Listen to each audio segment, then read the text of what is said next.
I'm Scott Ott with an American story. Check out this prototype of the Stairwell Elevator. We've speeded up the video so you can see how it works. It turns the empty space under your staircase into an elevator shaft.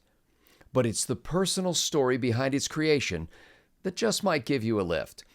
Meet the Edmunds brothers, Fritz and Todd. They sat down with me recently to talk about this new disruptive invention. Of course, Fritz is almost always sitting down. I'd like to start off, as every good story does, with the challenge, the problem. And Fritz, about, what was it, 3 decades ago, you had a diving accident. Can you tell us a little bit about that?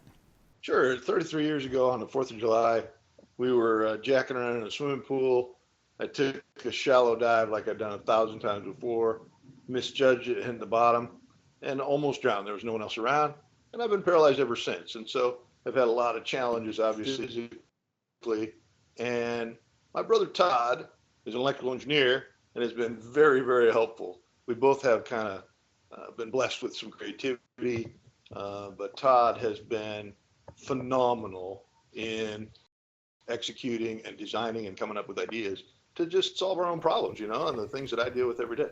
Against his better judgment, apparently Todd wanted to invite you over to a new room that he had set up in his basement. Tell us about this. Did you just get yourself a man cave, Todd? Pretty much, but it's a great place for family to gather, right? We're very close to the whole family, and the whole family is here in town, and we like to get together a lot. And so we built this space in the basement, and we wanted to be able to get Fritz down there. And as a brother, throwing him down the stairs is a pretty easy way to do that. That would You had be no okay, qualms but about that. no, but The bloody retrieval is the hardest part. right. Getting him back up the stairs was going to be a challenge. So I needed to figure out a different way to do that. So, I started looking around for ways, started thinking about building my own elevator of some sort. My wife wouldn't let me cut a hole in the living room floor. Women. To build something there. Yeah, women. Right. Unbelievable. So, I mean, the things that a man can do with a reciprocating saw that women just... Absolutely. Right. That's when she stopped me. I had my safety glasses on and my reciprocating saw, and I was ready to go. So, as they say, it says sawzall, but she said not all. Not all. As they say, necessity is the mother of invention. So I started looking at other places and figured out that a stairwell is actually a pretty good spot. It's a very equivalent to an elevator shaft. Now, let me stop you right there, because that's a fascinating insight right there. Like, do you remember the moment that happened? Because to me, stairwells are places where we store junk underneath them. Or like my grandfather built a bathroom underneath a stairwell after turning the stairwell around. So I guess maybe that's why it was a little intriguing to me, because my grandfather had this experience where he actually flipped the stairway in the opposite direction and built a bathroom under it.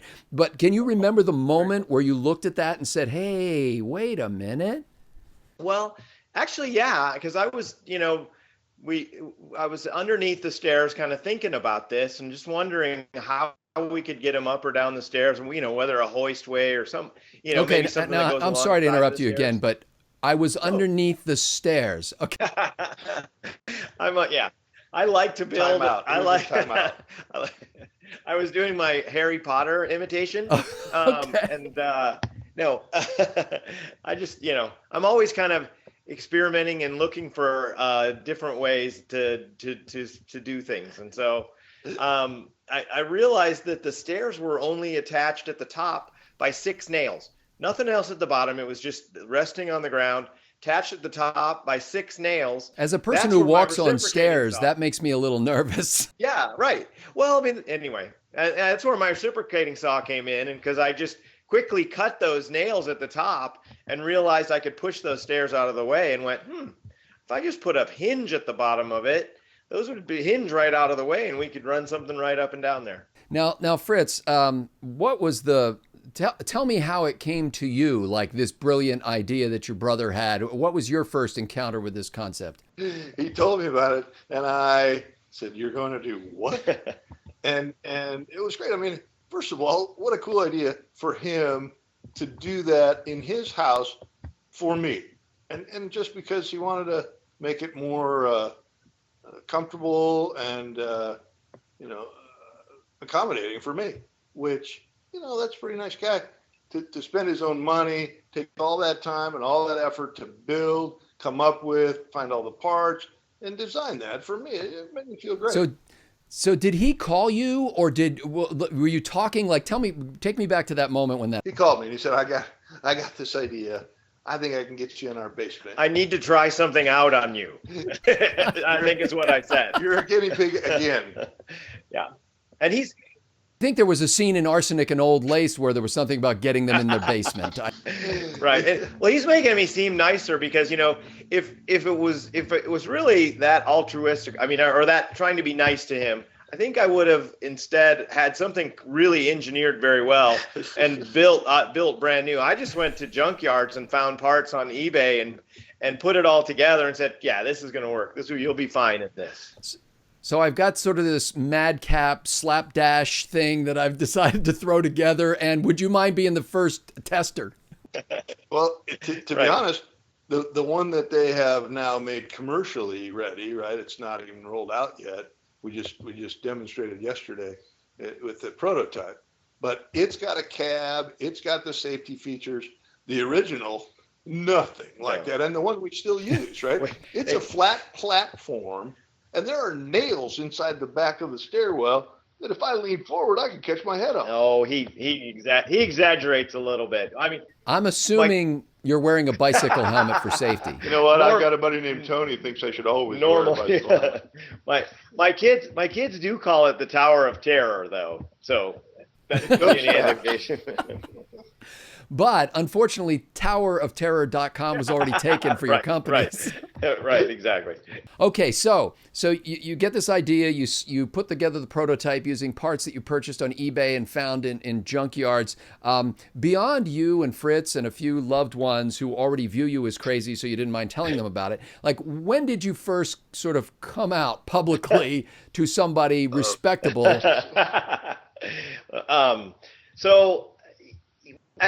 To be honest with you, this I've had this for a number of years, and it was my mom who looked at it first and said, you should get this patented. Well, I got a patent, filed a patent on the idea, and it was granted. That took a couple of years. And several $1,000s. Yeah, and wow. Mostly to attorneys, I trust. Yes, right. Which you gotta like. Exactly. Yeah, if you're an attorney. I am. Yeah. I know. We didn't really want to open that up and show it to many people because a patent will only give you one tool to litigate with, and we didn't want to, have anybody steal it and then have to worry about that. So tried to build a company with a couple of really good friends of mine. We didn't really know the manufacturing world and the elevator world, and so that didn't work, and kind of worked through it a little bit until I finally found the right partner. And it's a guy, Craig Jones is his name. He owns a company called Country Home Elevator. And he decided that we'd be equal partners in this endeavor, and he sells and installs home elevators. He's an owner of a elevator manufacturing company, and he knows all the codes. So he was the perfect guy to do it, and so that's why it took us a little while to build that first one. Who did your contracting work with that guy? It was cut rate guy. I was going to say, Fritz, did you draw up the legal documents to protect your brother from stumbling into something where he's going to lose his shirt? Absolutely, and he gets what he paid for. Although on the way, free legal advice is worth what you pay for it. Right. Although on the way to the debut yesterday, I was telling him I'm going to need to have him in the elevator going up and down so we show people how to work, and he's like, well, I don't know. You got to get me to sign a waiver. As your attorney, I recommend you have me sign a waiver. Right. So Fritz, now tell me, this show was, as we record this, it was yesterday, but tell me what that experience was like to you. First, tell us what the show was, and then what that was like. Like, did you get feedback from people, and how was that experience? We got phenomenal feedback. It was the biggest, the tallest, and the most watched, display at this show. It was an ability summit for, people with disabilities. But there were people lined up, wanting to talk, saying, how can I get this? and it was fun to watch as we stood and talked to all these people. Well, some people stood, some people sat, and a lot of people watching this thing because it's a concept that no one would imagine, right? It's brilliance. It really is. It's simplistic brilliance, but people are watching it, and we're laughing at their faces because you can just see that they didn't get it until they actually saw it, and just trying to describe it to people, they never get it. And you can have a diagram, but even seeing it happen, people's faces, they were befuddled. Oh, that's awesome. Did you have any, were there any people who were potential future users of this product who gave you some immediate feedback? Lots. And there were, and the Country Home Elevator people were there taking names. There's a gal named Amy who was really, really great, and she's getting all the names and contact numbers, and there are people lined up wanting the information. A lot of people saying, I wish we'd have known about this when we built a new house because we needed before we had to move because we couldn't get to our basement or our top floor. So well, and in a lot of situations, from my understanding, and I've looked at the computer animations of how this thing works, and I've seen some of the video from that show. My understanding is, in many situations, this can be retrofitted into existing construction. Like, you don't have to build a new house around it, correct? That's the whole point. That's the whole point. It's way easier to put into any kind of residence than anything else is out there. You don't have to build an entire elevator shaft. It goes in almost any existing staircase. And for people who are worried about it as well, you don't even know that it's there. So if you want to kind of hide the fact that you have trouble getting up and down your stairs, it'll just sit underneath the stairway and nobody really knows that it's there. To make sure that it adheres to the codes, we need to, mine doesn't have it, but the ones we will actually sell have a door at the top of the stairs too, because you want to keep that closed and not, prevent anybody from stepping off the ledge as the elevator's coming up. Into the abyss. Yes, into the abyss, exactly. But it's very, very safe, again, because my partner's on the elevator code board, and he knows that code inside and out. And so that's what we're making sure that it's number one, the safety part. Because I couldn't live with myself if we put it out there and something happened, right? And so, I wouldn't defend them in litigation for free. Yeah, you don't want that elevator to actually make a new person who needs an elevator like that. Wait a minute. Good point. Wait. That's what they're saying. That's how you're building the market for the product. Self-fulfilling. Let me ask you about that code aspect of it. I get this image, and I think a lot of people, especially conservative people, get the idea that government is trying to do everything it can to squelch free enterprise. So did you run into anybody in that governmental process, patenting and codes and all that kind of stuff, who basically said, hey, that's a terrific idea. Let's see if we can kill that for you? The patent process itself is a very tiresome, laborious bureaucracy, as you can imagine. And you end up having to, in most patents, as I understand now, you have to fly your patent attorney out there to argue in front of these patent clerks. That's what we ended up having to do. And that takes a really long time, as you can imagine. So unfortunately, Fritz is not a patent attorney, right? You didn't get a junket out of this. No. Right. I did not. Right. No bennies. No. Todd, where do you see this going as a business? Is this something where you think, okay, we may sell a couple of these each year, or do you think this has opportunity for growth? I really think this has opportunity for growth. We can provide an elevator for a fraction of the price of what a full-blown giant elevator would be, right? So I think there's tons of opportunity. So now, Todd, on a personal level, you made all these changes to your house. Does Fritz ever come over to watch a game or anything? We're actually in my house right now, unfortunately. Fortunately. There's a cynical part of me that would say, I think we'll build this game room in the basement. Not. Well,